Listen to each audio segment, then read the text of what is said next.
Oi, gente, boa noite. Nós estamos aqui para mais um Cine Costão, agora o primeiro Cine Costão de 2024, que vai ser online. E para o evento de hoje nós convidamos o Thiago Mendes, que é membro aqui do Costão Rochoso, e ele trabalha há muitos anos com monitoramento de peixes. E aí ele vai comentar um pouco hoje com vocês sobre os peixes que tem no Costão Rochoso. Então, boa noite, Thiago. Você já está aparecendo para todo mundo. Boa noite, Cisa, boa noite a todos, todas, obrigado pela presença. Muitos anos, né, Isabela falou que eu trabalho com peixe há muitos anos, mas também não são tantos assim, são só alguns, né? Não vou entregar a idade assim, fácil.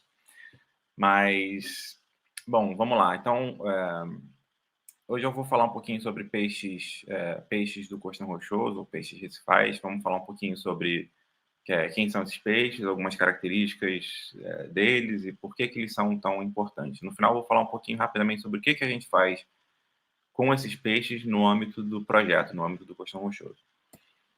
Bom, quando a gente fala em peixe, todo mundo imagina que, enfim, cada pessoa imagina um troço diferente, tá? Existe uma diversidade incrível de peixe. Alguns peixes estão entre os vertebrados, os menores vertebrados. Tem peixe que atinge no máximo, sei lá, uns 2 centímetros ou até menos. E tem peixes gigantescos, como por exemplo aqui um tubarão-baleia, que tem vários metros de comprimento. Tá? Os peixes eles têm formas, cores, tamanhos diferentes e talvez por conta disso sejam o grupo de vertebrado mais diversificado que a gente tem hoje em dia. Tá? É um grupo bastante antigo que já está aqui na Terra, no planeta Terra, né, há 400 milhões de anos mais ou menos, e é altamente diversificado. Então, quando a gente fala de peixe, cada pessoa cria uma imagem diferente do que é um peixe, certo? Mas vamos falar aqui sobre os peixes que estão nos costões rochosos. Então, uma cena como essa aqui. Isso aqui é um costão rochoso de Arraial do Cabo, né? Formado por pedra, coberto por alga, algumas esponjas aqui, tem os corais, e que é habitado por várias espécies de peixe. Aqui a gente vê pelo menos umas 3 ou 4 espécies diferentes de peixe. Estamos falando então aqui dessa galera, desse grupinho de peixes, tá? Que vive associado a um costão rochoso, no nosso caso. Então, a gente tem aqui um esqueminha de um costão rochoso, tá? Que vai desde do entre marés, a região entre marés até o fundo de areia. Então, tem vários peixes que vivem aqui associados, mas também tem peixes que estão lá na coluna d'água, atuns, sardinhas, vários outros peixes. Também tem peixes que vivem no fundo de sedimento, tá? Num ambiente não consolidado. A gente não está falando dessa galera aqui, tá? Quando a gente fala de peixe recifal ou peixes associados ao costão rochoso, vamos usar esses dois termos como sinônimo, a gente está falando dos peixes que estão aqui, ó, toda a sua vida, ou pelo menos grande parte da sua vida, vivendo no costão rochoso. Tá? Seja utilizando o costão como lugar para se alimentar, lugar para se esconder, para, enfim, se intocar, se reproduzir, o que é que seja. Tiago, então quer dizer que nenhum peixe que vive aqui na coluna d'água chega perto aqui ou interage com o costão, ou nenhum peixe que vive no sedimento chega aqui e interage com o costão? Não. Várias espécies de peixes que estão na coluna d'água, que vivem lá na coluna d'água, afastados do costão, podem eventualmente interagir com os peixes que estão aqui, com o ambiente recifal, e a mesma coisa com os peixes que vivem no sedimento. Tá? Algumas espécies eles podem tanto estar aqui no costão rochoso, quanto lá no fundo do sedimento. Então, essas definições elas são um pouco arbitrárias. Como qualquer classificação, é uma classificação muito baseada no nosso olhar, na nossa interpretação. E, claro, ela é feita para facilitar o nosso trabalho aqui. Então, para os fins do que a gente vai conversar aqui hoje, a gente está falando sobre essa galera aqui, os peixes que vivem no costão rochoso uma parte da sua vida. Bom, mas só em costão rochoso? Não, isso aqui é um ambiente, é um recife de coral tropical. Você vê que a cobertura aqui é praticamente só coral. Tem alguns peixes aqui, um aqui, outro lá longe. Todos os peixes que vivem associados a um recife de coral também são chamados de peixes recifais, claro. Mesma coisa, outro tipo de recife de coral diferente, com muito mais peixe, uma diversidade grande. Um outro costão rochoso temperado, água gelada aqui, isso aqui é lá na Califórnia.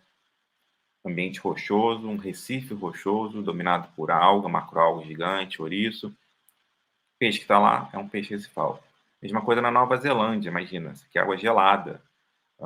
E os peixes que estão nesses ambientes recifais são considerados peixes recifais. Então, esse início aqui, esse preâmbulo, é só para dizer que a gente está falando de peixe recifal, é qualquer peixe que habita um ambiente um substrato consolidado. Tá? Costão rochoso, nesse caso, é só mais um desses ambientes. Tá? Costão rochoso é um tipo de substrato consolidado e que é muito presente aqui na nossa costa sudeste do Brasil, no Rio de Janeiro. Bom, mostrei aqui várias fotos de peixes de ambientes recifais, mas certamente, ou muito provavelmente, o peixe recifal mais conhecido de todos sejam esses dois caras aqui, o Nemo e a Dory. Tá? O Recife de Coral e os peixes recifais, eles foram bastante populares a partir dessa animação e mostra toda, enfim, a vida no Recife, na Grande Barreira de Corais, na Austrália. Bom, então eu falei que tem peixe recifal aqui nos costões rochosos de Arraial do Cabo, tem peixe recifal no Recife de Coral, na Austrália, na Nova Zelândia, Califórnia, por aí vai. Como que esses peixes são distribuídos no mundo? Como que a riqueza de peixe recifal está distribuída no mundo? Esse mapa aqui é de um trabalho já tem uns anos, uns poucos anos, e ele mostra aqui, ó, cada pontinho desse aqui, cada bolinha é um lugar no mundo. Então, vocês podem ver que tem vários lugares aqui no Índico, no Pacífico, aqui no Atlântico. E quanto mais vermelha for a cor, mais espécies tem em um determinado ponto. Quanto mais verde escuro for a cor, menos espécies tem. Então, a primeira coisa que a gente vê é que a riqueza de peixes recifais ela é muito maior, ela é muito grande aqui nessa região aqui do Indo-Pacífico, tá? Perto da Indonésia, Filipinas, norte aqui quase da Austrália e por aí vai. À medida que a gente se afasta desse centro, tanto para cá, né, na direção do Índico, quanto para a direção do Pacífico, a riqueza vai diminuindo, certo? Quando a gente chega aqui no Atlântico, tá? A primeira coisa que a gente vê é que os nossos recifes aqui brasileiros, eles são bem pobrinhos, tá? A gente tem muito poucas espécies em relação ao que tem no Indo-Pacífico, mas aqui no Atlântico, né, a gente tem um centro de riqueza aqui no Caribe, ou seja, em todo o Atlântico, o lugar que tem mais espécies de peixe recifal é aqui no Caribe. Tá? De novo, à medida que a gente se afasta do Caribe aqui, seja para o sul ou lá para o outro lado do Atlântico, a tendência é de uma diminuição na riqueza. A diferença daqui do Brasil para aqui, para alguns pontos aqui do Indo-Pacífico, é tão grande que ela pode variar quase em uma ordem de grandeza. Tá? Para cada ponto aqui, a gente pode ter mais de 1.300, 1.000 espécies de peixe, enquanto que aqui no Brasil a gente chega a umas 200, cento e tantas no máximo para cada recife. Apesar disso, apesar da nossa baixa riqueza se comparada a outros lugares do mundo, o Brasil é um lugar bastante interessante para a gente olhar, para a gente estudar e trabalhar com esses peixes recifais. Isso por quê? O Brasil é uma região que está bastante isolada. Na verdade, não só o Brasil, né? Todo o Atlântico Sudoeste aqui. Isolado em que sentido? A gente está isolado do outro lado do Atlântico pelo oceano, tá? Os peixes recifais eles não conseguem simplesmente sair nadando e cruzar o oceano. O que o Nemo fez lá no filme dele não é algo real, né? Saiu nadando por toda quase a grande barreira, né, de Recife de Coral. A gente está isolado do Caribe pelo Amazonas. O Amazonas tem aporta uma quantidade de água doce gigantesca no mar. Então, pouquíssimas espécies de peixe conseguem atravessar essa barreira de água doce. São bichos que estão no mar e precisam da água salgada para viver. Então, por conta desse isolamento aqui, e claro, aqui embaixo, né, a gente tem água já muito fria e poucos ambientes recifais aqui. Isso aqui é quase só, tem uns poucos recifes no Uruguai, costões no Uruguai e na Argentina, mas isso aqui é quase que só areia aqui para o sul, praia arenosa. Então, o Brasil está muito isolado. Isso faz com que a gente tenha uma quantidade de espécies endêmicas muito grande. O que são espécies endêmicas? Espécies endêmicas são aquelas que só ocorrem em um determinado lugar. Então, aqui são só alguns poucos exemplos. A gente tem várias outras espécies que só ocorrem aqui no Brasil, tá? e que são, enfim, são endêmicas dos nossos recifes. Alguns são pequenininhos, como esse abre-sombras, é um peixinho pequenininho, Elacatinos é um peixe limpador também pequeno, algumas mareias da toca endêmicas, um grama também, um peixinho pequenininho, bastante importante no mercado de aquariofilia. A donzelinha, muito conhecida por qualquer pessoa que já mergulhou em quase que qualquer lugar no Brasil. E alguns peixes grandes, como o bodião azul. O bodião azul é um peixe gigantesco que pode atingir, ele pode ficar gigantesco, relativamente grande, pode ir quase 1 metro de comprimento. E ele só tem aqui no Brasil. O bodião azul e praticamente todas as outras espécies de bodião que ocorrem no Brasil só ocorrem no Brasil, são endêmicas aqui. Então a gente tem diversas espécies e a gente não precisa entrar também aqui nos detalhes de cada espécie, como que ela evoluiu, enfim, o que aconteceu ao longo da história de vida dela, mas basta saber que, por conta do Brasil estar bastante isolado de outros recifes brasileiros estarem isolados de outros recifes, de outras regiões, a gente tem aqui uma quantidade de espécies endêmicas muito grande. Bom, rapidamente aqui, eu vou... a gente sabe o que é um recife, sabe o que é um peixe recifal, mas como que um ambiente recifal ele funciona, a grosso modo, tá? Então, tem um esqueminha aqui bem super simplificado, tá? Esse aqui é um costão rochoso, tá? Costão rochoso, água, fundo de areia aqui. A gente está interessado, de novo, nessa galera que está aqui no costão rochoso, tá? Então, qualquer ecossistema,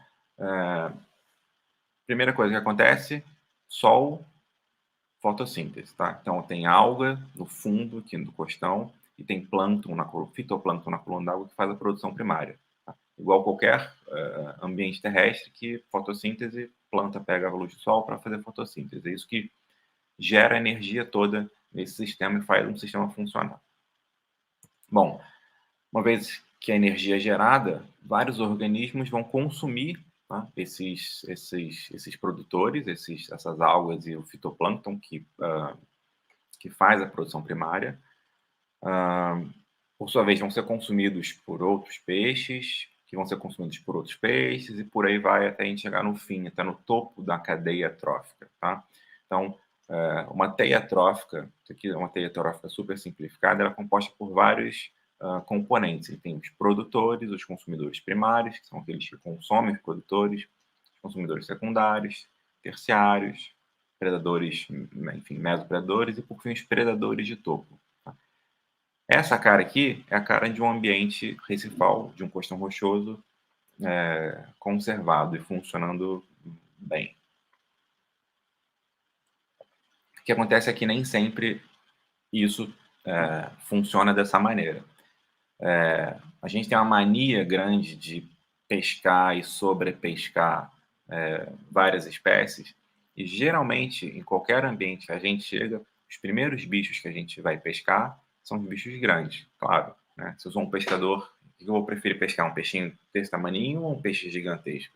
Sabe? Peixe gigantesco é muito mais interessante para o pescador. Então, a gente tende primeiro a pegar essa galera aqui, tá? Os predadores de topo.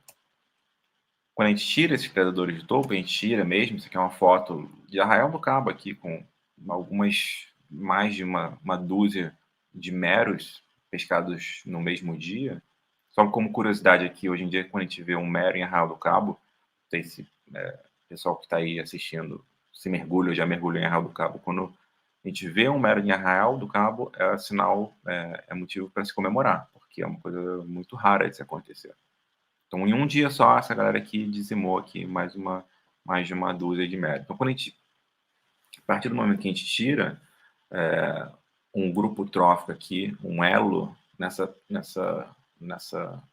rede, todo esse sistema aqui ele pode colapsar ou pode mal funcionar.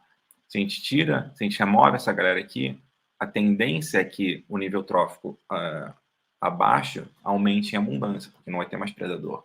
Se essa galera aqui aumenta em abundância, a tendência é que essa aqui diminua. E por aí vai. Isso aqui é o que a gente chama de cascata trófica. Tá? Ou seja, quando a gente remove um nível trófico de um sistema, de um ambiente, tudo ali isso vai gerar um efeito em cascata que todo o sistema ele pode mal funcionar. Um outro exemplo clássico em ambientes faz é a perda dos herbívoros. Tá? Os budiões, como eu falei agora há pouco, são herbívoros bastante grandes. Eles podem ter, a maioria deles atinge um tamanho bastante grande, como o budião azul e, enfim, outros budiões. Eles comem alga, tá? Então, isso aqui é um costão rochoso, um ambiente recifal aqui rochoso, coberto com um tapetinho de alga. Tudo que você chama aqui meio marrom, esverdeado, é alga. Um tapetinho de alga bem baixinho, que é o que essa galera aqui gosta de comer. Então, os peixes herbívoros adoram comer isso aqui. Quando a gente tem uma população de herbívoros saudável e funcionando bem, a gente tem um recife de coral, por exemplo, como esse aqui. Cobertura de coral maravilhosa, o recife está crescendo, a quantidade de algas no recife é bem baixa, porque, claro, os herbívoros estão lá, estão mandando ver, estão comendo. Acontece que quando a gente pesca herbívoro, e a gente pesca bastante herbívoro, que tem vários budiões, alguns peixes cirurgiões também são pescados, são retirados do sistema, o que vai acontecer? A tendência é que as algas comecem a crescer, porque não vai mais ter aquele controle.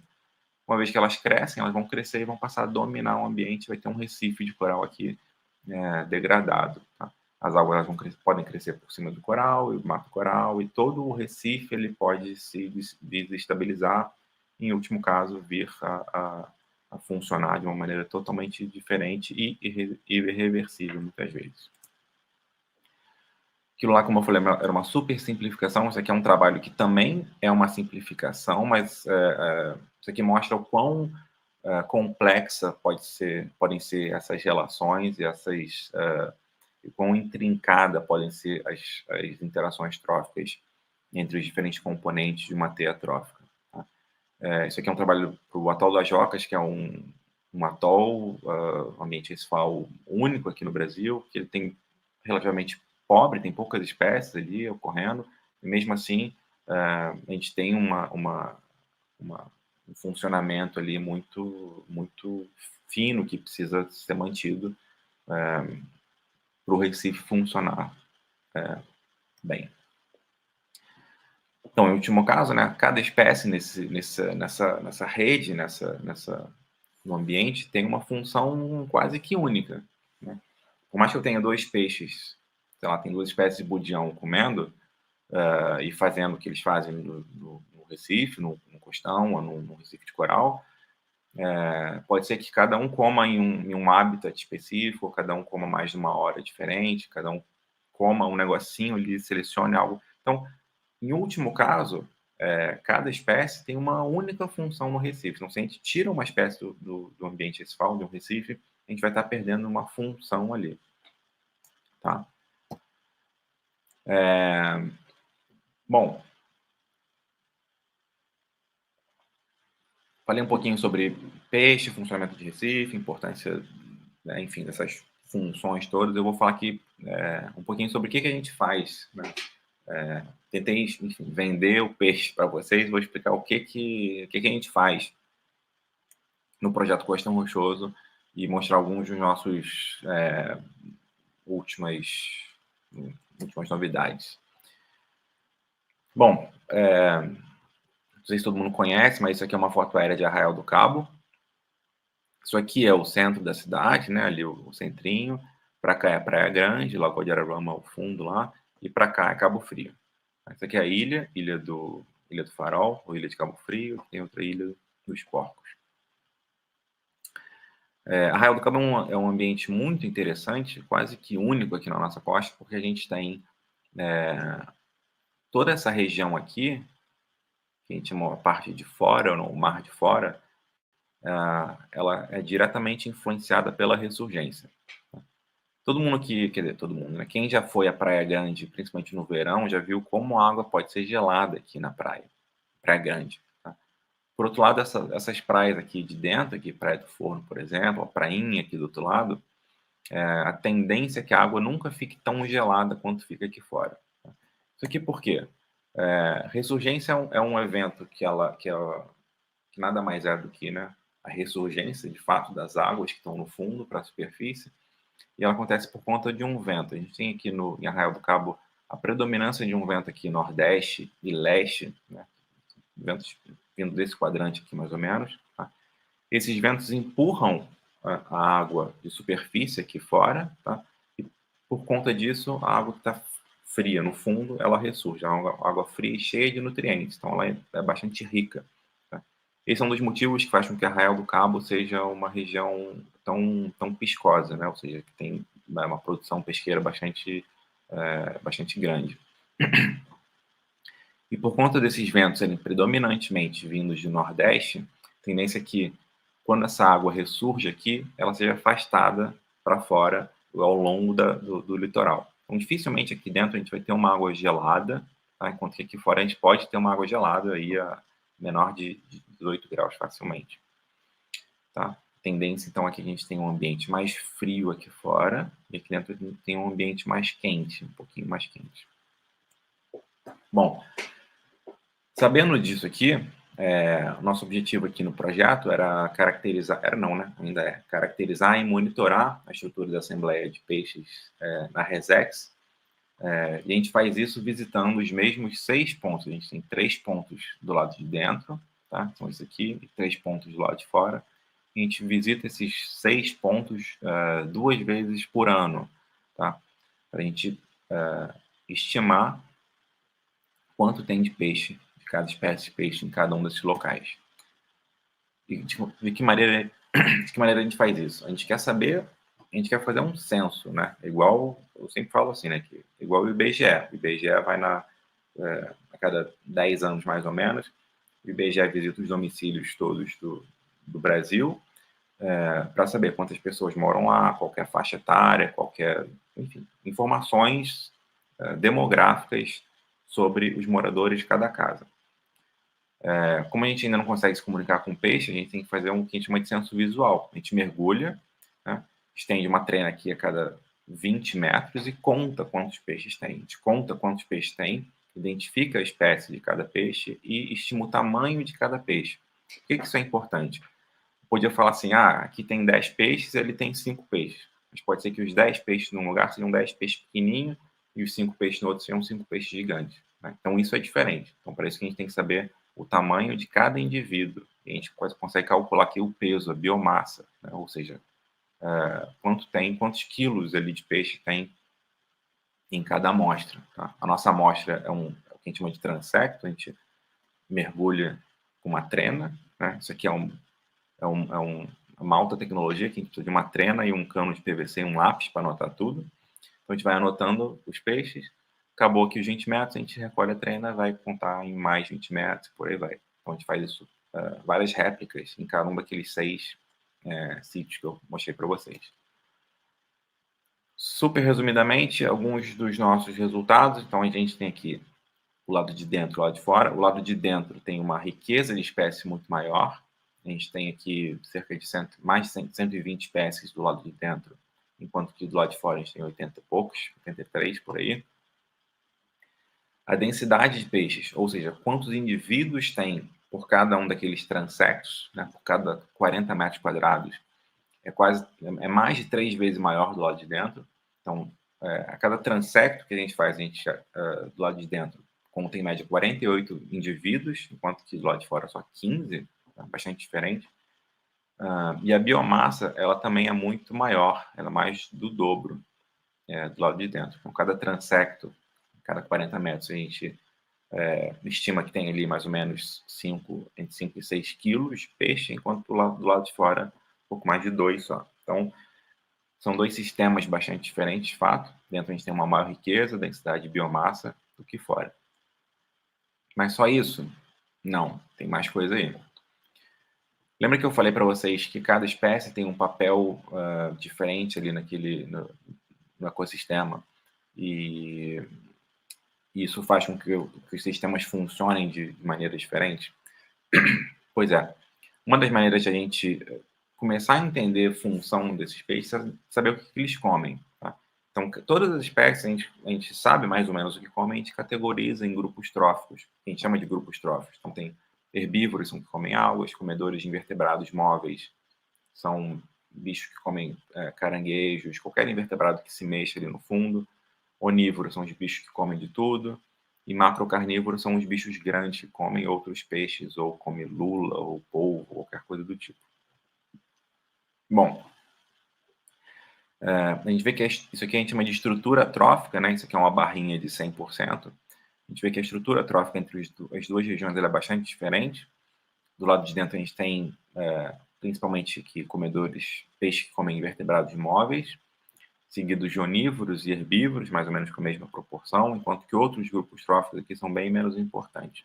Do lado de fora a gente tem muito onívoro, seguido por peixes que comem invertebrados móveis, e quase não tem aqui herbívoro, mas a gente tem uma quantidade relativamente maior aqui de macrocarnívoros. Tá?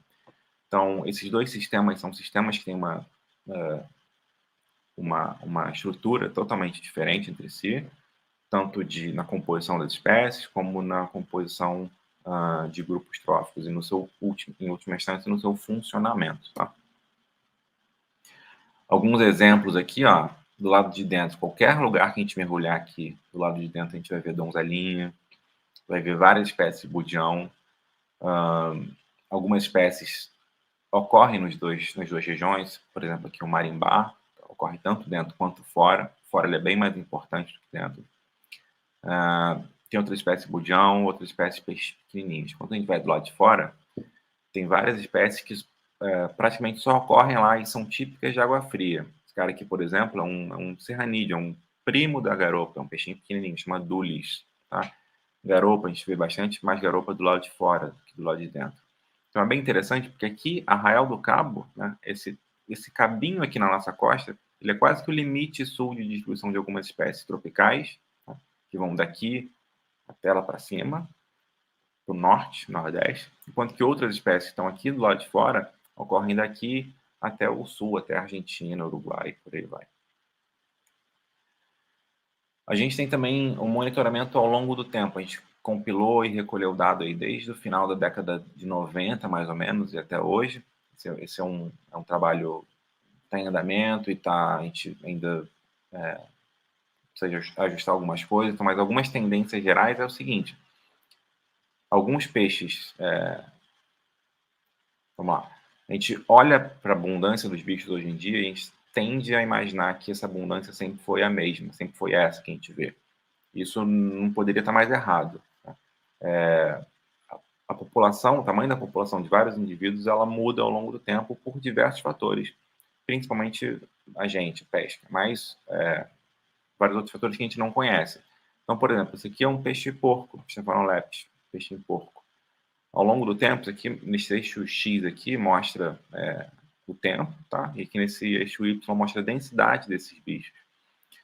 A gente vê que no início dos anos 2000, aqui mais ou menos em 2005, por aí, teve um boom, cresceu bastante a densidade deles, depois dali diminuiu drasticamente, quase que sumiu.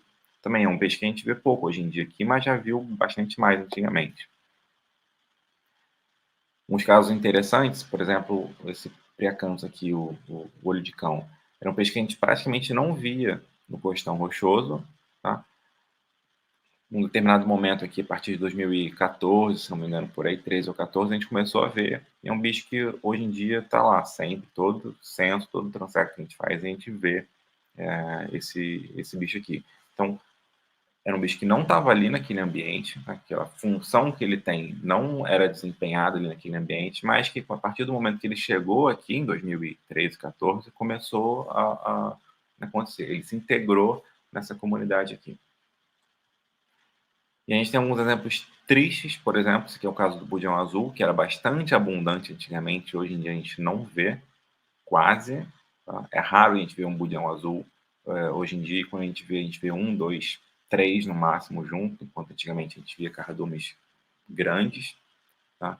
Isso aqui é uma outra informação que não está aqui nesse gráfico, mas hoje em dia vários desses budiões a gente vê eles menores. O budião azul pode chegar a quase 1 metro de comprimento, como eu falei. Em Arraial do Cabo a gente vê uns de 20, 30, 40 centímetros no máximo.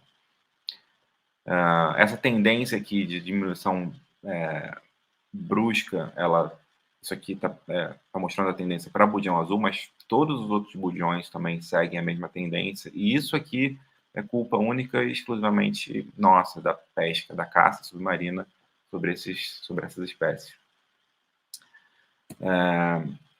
Bom, já falei aqui quase muito. Para finalizar, só alguns pontos importantes que eu acho que a gente pode, que podem, merecem ficar aqui nessa fala aqui. Bom, a diversidade de peixes ela é enorme, mas quando a gente fala só de peixes recifais, também a gente tem uma grande diversidade de peixes.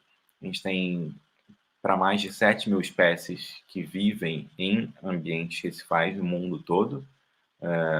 E aqui no Brasil a gente tem uma riqueza baixa, mas a gente tem um alto endemismo no Brasil, ou seja, uma proporção grande das espécies de peixe recifais que estão no Brasil, elas só ocorrem no Brasil, não estão mais em lugar nenhum outro do mundo. A gente viu mais ou menos que cada espécie tem um papel único no ecossistema, então quando a gente tira uma espécie, seja por pesca, seja por, enfim, qualquer outro motivo, aquele papel, aquela função que ela desempenhava se perde, tá? Isso não necessariamente está relacionado à espécie sumir. Então, por exemplo, a gente tem, vamos lá, se a gente tem uma determinada espécie, um nível X de população, ela está lá desempenhando o papel dela. Quando a gente começa a pescar, por exemplo, essa espécie, ela vai começar a diminuir, né? Ela pode ficar rara, pode ser um bicho que a gente ainda vê lá de vez em quando, mas os poucos que a gente vê de vez em quando não necessariamente não vão ser suficientes para fazer aquela função que a espécie deveria desempenhar. Esse é o caso, de novo, do budião azul, que é um bicho endêmico do Brasil, que existe em Arraial do Cabo, mas a função que ele tinha no passado já não tem mais. Tá? É um bicho que ele é raro em Arraial, mas a função dele já se perdeu. Arraial do Cabo é um lugar bastante interessante, porque a gente tem duas assembleias, né, bastante distintas, numa escala espacial bem pequena, um do ladinho do outro ali, a gente passa de barco facilmente entre os dois lugares ali, dá para mergulhar fora e dentro no mesmo dia, e a gente vai ver dois mundos totalmente diferentes. E essas séries longas que eu mostrei ressalta a importância da gente manter e estimular o monitoramento ao longo prazo de qualquer componente de um ecossistema. Tá? A gente vai em qualquer lugar e vê como ele é hoje, no presente, ou se a gente vê durante 1, 2 anos, a gente não necessariamente vai ver como que ele chegou até aqui e nem como ele vai se comportar no futuro. Bom, obrigado. Já falei aqui quase muito. Eu acho que quem tiver pergunta aí, a gente quiser conversar, estou aberto a tirar dúvidas. Tem meu e-mail também para quem quiser. E é isso. Muito obrigado a todos e todas.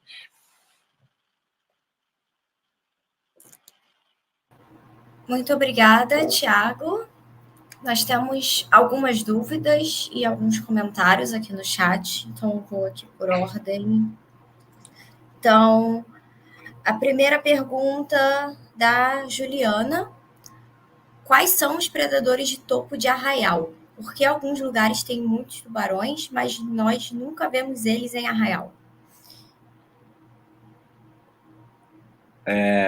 Vamos lá, muitas perguntas em uma só.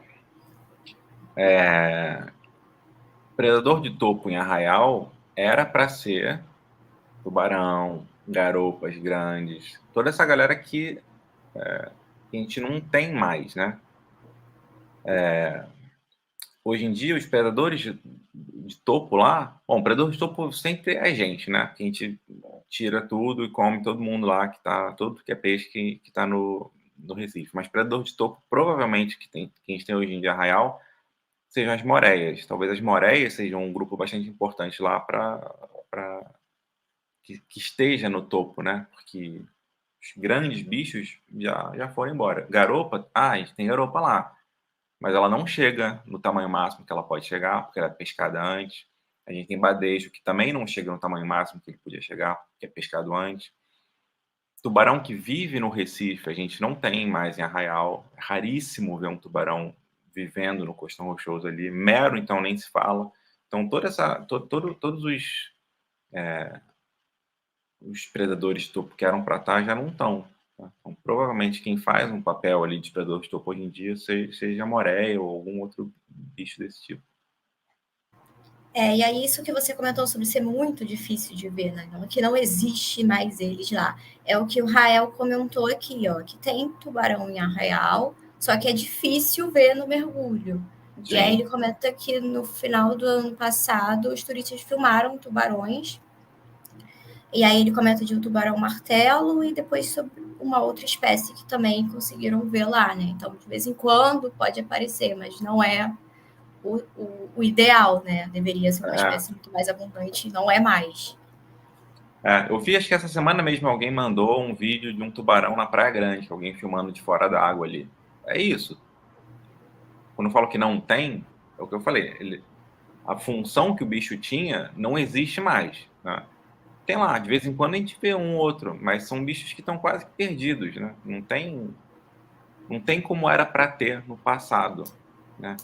Eu sempre conto aqui, na verdade, essa é uma história do Cadu, não sei se ele está aí vendo. O Cadu tem um livro que eu vou. É muito legal, um livro de um francês que teve em Arraial do Cabo na década de 50. O cara era caçador sub, então ele caçava tudo que é coisa.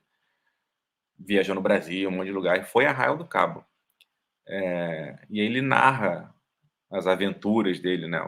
A ideia do cara era mergulhar para caçar. Então ele fala que tinha raia-manta pulando ali dentro, ali, na parte de dentro. Raia-manta pulando. Quem viu a raia-manta pulando em Arraial do Cabo? Não tem. Só via cardume de búzios azul gigantesco. Via bichos gigantes, tubarão. Não tem mais isso. Tá? Isso a gente está falando de, sei lá, 70 anos atrás. Então, tubarão tem, de vez em quando tem. Mas não faz parte ali mais, sabe? Tanto é estranho porque, assim, quando aparece um tubarão, vira notícia, vai pro Instagram. Pô, vira um tubarão em Arraial do Cabo. Mas era para ver todo dia, toda hora. Né? Infelizmente. Aí eu vou para outra pergunta da Juliana. Nos ambientes frios, os peixes não tendem a ser maiores? Porque em Arraial do Cabo a biomassa é maior na região mais fria? Juliana, tá me complicando a vida aqui. A gente tem uma tendência a peixes e outros ectotérmicos terem um tamanho maior em ambiente mais frio. Mas o problema é que a gente está falando de espécies diferentes, de comunidades, assembleias totalmente diferentes, né? Se eu pegar a mesma espécie, imagina que isso dá para fazer, na verdade. Em Arraial do Cabo, a gente tem algumas espécies que estão tanto dentro quanto fora e que são bichos que nadam muito pouco. Juliana, falando para Juliana que ela sabe, tem uma espécie, um blenídeozinho chamado Parablénios. É um bichinho que fica desse tamanho assim, mais ou menos, ó, 5 centímetros. Tá? Do lado de dentro, 5, 6 centímetros. Do lado de fora, eles ficam com 12 quase. Ficam bem maiores. Tá? Isso é um caso de um indivíduo, né, enfim, uma espécie que o tamanho muda por conta, principalmente, provavelmente, da temperatura, tá? Mas a biomassa do ambiente ela é diferente porque são comunidades diferentes, formadas por espécies diferentes. Então, não dá para a gente comparar muito nesse sentido a biomassa. Não sei se respondi, acho que sim. Espero que sim. Respondeu sim. E aí agora vamos para a pergunta da Anaísa. Algum peixe tem uma função mais importante do que outro no costão? Talvez sim, a gente não sabe. É interessante que dependendo do por exemplo, tem pessoal que trabalha com peixe herbívoro que vai falar que herbívoro é muito mais importante do que qualquer outra espécie. O pessoal, trabalha com budião, porque budião é extremamente importante. Quem trabalha com garopa fala, não, garopa é extremamente importante. Então, se não tiver garopa, acabou tudo. Então, tudo depende, tá? Talvez sim, talvez algumas espécies tenham funções críticas, tá? E provavelmente no ambiente Provavelmente de costão rochoso nosso aqui, a gente não sabe, a gente não faz muita ideia. Tá? Mas se a gente pega, por exemplo, um recife de coral, que é dominado por coral, como eu mostrei lá no exemplo, quando eu falei do budião que come, no ambiente de recife de coral, que só tem coral quase, quando a gente perde herbívoro, a alga cresce muito, tá? Então, em algumas determinadas circunstâncias, herbívoro, por exemplo, é um grupo bastante importante. Não sei se é o caso aqui para o Brasil, porque no Brasil os nossos recifes, principalmente os rochosos, eles são cobertos por alga. Então, talvez se a gente tirar os herbívoros aqui de Arraial do Cabo, não mude muita coisa. Não sei, não sei. É uma pergunta boa e que não tem resposta, na verdade. E aí, uma outra pergunta da Anaísa. O que pode ter influenciado o aumento na população do olho de cão? Também não sabemos, cara. Eu adoraria ter essas respostas aí para as perguntas da Anaísa, porque a gente não sabe. O olho de cão, por exemplo, é um peixe que não é um bicho que vive exclusivamente nos colchões rochosos. Ele vive também um pouco mais afastado, mais para fora. E já era, antes deles começarem a aparecer nos costões, nos nossos censos, eles já eram pescados lá em Arraial pela galera. Então, a gente não sabe se por algum motivo a população cresceu tanto que eles começaram a encostar no costão e ficar por ali, ou se aconteceu alguma outra coisa. A gente não sabe. O interessante é que depois de, sei lá, mais ou menos uns 10 anos, eles começarem a aparecer muito, a gente está vendo que eles estão tendendo a diminuir um pouquinho. Então pode ser uma coisa cíclica que a gente não compreende, né?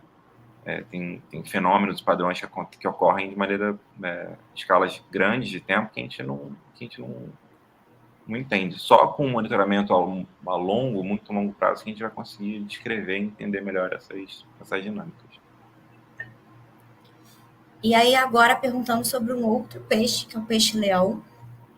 Então, quando o peixe-leão chegar em Arraial, quais espécies do costão rochoso são mais prováveis de serem presas? Todo mundo que for menor do que ele. Essa é a verdade.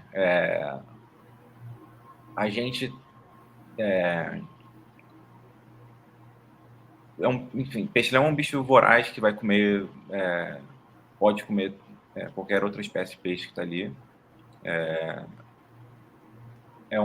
O peixe-leão é interessante porque o peixe-leão ele vai desempenhar uma função no Recife aqui de Arraial, quando chegar, que a gente quase não tem, né? Que é uma função de mesopredador. Os mesopredadores a gente já tá tirando, já estão indo embora, né? Então ele vai chegar, vai suprir uma função que quase não existe. Isso quer dizer que vai ser bom? Não, de maneira nenhuma, né? Seria bom, entre aspas, se o ecossistema tivesse bem saudável e equilibrado, que não é verdade. Então, os colchões rochosos de Arraial já são ambientes desequilibrados por diversos motivos. Então, a chegada de mais um bicho invasor pode ser problemático. Mas, até onde eu sei, no Caribe, por exemplo, eles estão comendo meio que indiscriminadamente, não estão tendo preferência por um grupo específico de peixe. Então, eles vão comer o que aparecer pela frente. Basicamente é isso. Mas, claro, a gente precisa monitorar, precisa saber acompanhar, estudar para, de fato, entender o potencial impacto negativo do peixe-leão aqui em Arraial. E aí, você falou agora, né, quando você falou do peixe-leão, né, que o ambiente de Arraial não é um ambiente saudável. E aí, aqui o Rudá perguntou quais são os principais impactos que os peixes sofrem lá em Arraial. Isso aqui daria uma outra palestra dessa, só para falar de impacto em Arraial do Cabo. Bom, primeira coisa, quando a gente fala em peixe, é sempre a pesca, né? Pesca descontrolada. Esse é o principal problema. A gente pesca tudo e agora eu acho que então, nesse momento, assim, acho que a situação de Arraial está um pouco mais controlada para pesca esportiva, principalmente, mas no passado eu já vi turista pegar um arpão e ir lá na Praia do Forno arpoar peixe borboleta desse tamanho só para arpoar, só para tirar em alguma coisa. Então, esse é um problema, pesca. Poluição, não tem jeito. Poluição é um problema. E, claro, quanto mais gente em Arraial do Cabo, maior a poluição vai ser. Poluição, né, química mesmo. Barulho é um problema. Muita gente em barco passando para lá e para cá. O barulho do barco gera o barulho que o barco faz atrapalha os peixes ali no que eles têm que fazer. Tem um pessoal lá do laboratório do Lecar estudando o impacto de som em peixe, e é aparentemente algo bastante grande. E a gente tem, enfim, inúmeros outros impactos aí, mas esses são talvez os principais, né? E claro, impactos globais aí, aquecimento do mar, coisa do tipo. Então, são mais ou menos esses. E aí, agora, a nossa última pergunta. O que contribui mais para a riqueza de espécies em Arraial? A complexidade estrutural fornecida pelas rochas ou a complexidade dos corais? É uma boa pergunta, mas quando a gente pensa, vamos pensar primeiro lá, Arraial do Cabo, né? Vamos pro lado de fora, que é mais fácil. Do lado de fora a gente não tem coral escleractíneo grande, que tem complexidade, tá? Então, do lado de fora, complexidade de rocha é a mais importante para fornecer toca, abrigo e tudo mais. Quando a gente vai pro lado de dentro, a gente já tem coral, mas a maioria dos corais que a gente tem em Arraial do Cabo, eles não geram uma estrutura tridimensional muito grande. A exceção é o coral de fogo, a milépora, que pode crescer e tal, e forma, né, uma estrutura tridimensional bastante grande. A milépora, o coral de fogo, ela é muito importante para peixe pequenininho. Tem muito peixe que vive dentro lá no coral de fogo, forma um emaranhado, como é que fala? Esqueci a palavra em português. Ó. Forma uma estrutura que ela é bastante complexa e serve de abrigo para vários peixes pequenininhos. Tanto peixes pequenininhos quanto juvenis. Tá? Então, tem muito peixe juvenil que depende da milépora ali quando é pequeno, e aí quando cresce ele vai para outro lugar. Mas tanto a complexidade estrutural fornecida por coral e pelas rochas, ela é importante nesse sentido. Aquele trabalho que eu mostrei lá no início, falando de padrões, né, enfim, globais de riqueza de peixe, ele fala que um dos principais fatores que faz com que a riqueza seja muito grande lá no Indo-Pacífico é que lá tem muito coral, e coral serve de abrigo para peixe. Então, quanto mais coral tem, maior a complexidade estrutural daquele ambiente, mais espaço vai ter para os peixes usarem, enfim, mais nichos disponíveis e por aí vai. Em Arraial do Cabo, a gente tem pouco coral, então tem pouco peixe, e os poucos corais que a gente tem geram ali uma complexidade, e que, para piorar a situação dos peixes, o coral de fogo, me lembro, como eu falei, é um bicho que está também bastante ameaçado, seja por remoção mesmo que hoje em dia nem é tão comum, mas já foi muito importante no passado, remoção para vender, para o mercado de aquariofilia, seja por aquecimento da água. O coral de fogo ele tem branqueado aí, provavelmente esse ano a gente espera que tenha um branqueamento grande, que o coral branqueia e pode vir a morrer, então vai ter uma mortalidade ali, sei lá, importante talvez. À medida que a gente perde coral, a gente pode perder peixe também. Então, enfim, é complicado. Então, acho que respondemos todas as perguntas, todos os comentários. Eu queria agradecer bastante ao Thiago pela apresentação dele e a todo mundo que participou, está aqui até agora, pelos comentários e pelas todas as dúvidas que surgiram. E também agradecer à Petrobras pela parceria com o nosso projeto. E aí eu queria desejar a todo mundo uma boa noite e até o próximo Cine Costão, pessoal. Tchau. Obrigado, tchau, tchau.